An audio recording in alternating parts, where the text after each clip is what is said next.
Good evening. My name is Knut Rary. I'm a storyteller. I live in Western North Carolina. I was sitting on my porch this morning, and we've got this incredible mountain view of the mountains and the lakes. And I often go out there early in the morning. It was pretty brisk this morning, but I bundled up, and as I went out and sat down, the sun came up over the horizon just like every day, but it was a bright blue sky out there, and the chill in the air, and the sun was just brilliant as it reflected across the mountains and the lake, and I realized for a moment what I had just said to myself, and then now just to you when I said that the sun had risen.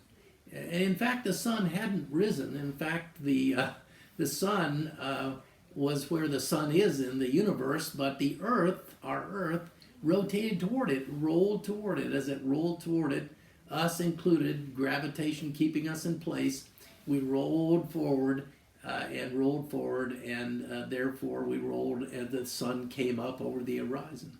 So that reminded me of just thinking about the sun and thinking about the earth and thinking about growing up on the farm in Ohio and my experience of that. And I remember once taking a trip, a backpacking trip, and it was one of the first major trips I'd ever taken in my life. And I had bought a journal, and the journal was empty, and it was brand new. And as I thought about that brand new journal, at the time I thought about what am I going to write in there? How am I going to start this journal? Because it's a beginning, and always how do you start that beginning? And when I was thinking about that, I thought about the journal today, which is this old, beat up, worn journal. The pages are worn and bent, and some of them are torn, but it's full, and it's full of all these old memories. But one of the ways it started out I started out by this phrase that I wrote in the front of the book. The first phrase was, "In the dusty fields of my youth, I dreamed of faraway places and friends who were yet faces." And I wrote that in the journal as a beginning point.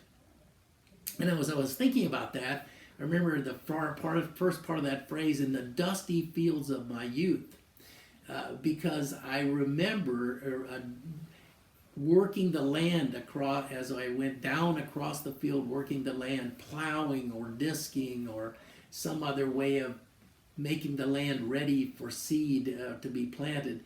I thought about not wanting to turn around when I got down there at the end, that I wanted to keep going.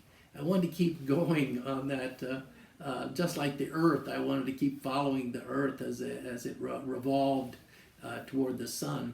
And in the dusty fields of my youth, there I was on the farm, and we were working really hard. We were working hard to plant the seed, to prepare the land, to plant the seed, and then to hope for it to grow and to have the faith that it would grow if we do it just right.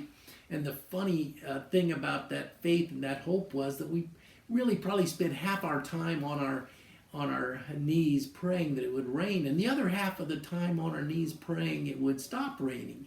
And that was the experience we had all summer long, and so that seed got enough nourishment from the land and got enough nourishment from the rain and the sun, and that it would grow, and we'd have this wonderful harvest at the end of the year, and that would give us an opportunity to buy more seed for the next year, and also feed the land, feed the harvest to our cows and our sheep and our pigs, so that we could produce milk or meat or sell the grain directly after we harvested it. Either way, to make what it took to make a living on the farm and to have something for the next year. And all of those memories came back to me as I was thinking about that, as I was thinking about that phrase, "in the dusty fields of my youth." And as I was thinking about sitting on the porch this morning and thinking about that old journal and the phrase that I had written in there, and looking out there at the sun and realizing that it wasn't just the sun rising, but it was the earth moving toward the sun and us moving with it. And with that, just the wonderful memories that I had this morning as I was sitting there enjoying my first cup of coffee. And I thought I'd share that with you.